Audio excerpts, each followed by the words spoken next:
হতাশাগ্রস্ত হয়ে বান্দা যখন কাঁদতে থাকে আর ডাকতে থাকে, ইয়া আল্লাহ, ইয়া রহমান, ইয়া রহিম, ইয়া হাইয়ু, ইয়া কাইয়ুম।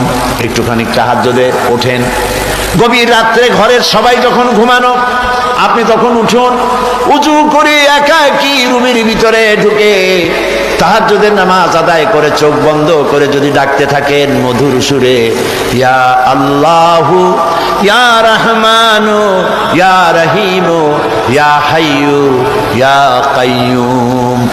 আল্লামা ইকবাল বলেছেন, দিল সে जो बात निकलती है असर रखती है पर नहीं मगर ताकते परवाज रखती है। দিল থেকে যে কথা উচ্চারিত হয়, মুখের কথা আর মনের কথা ভিন্ন রকম।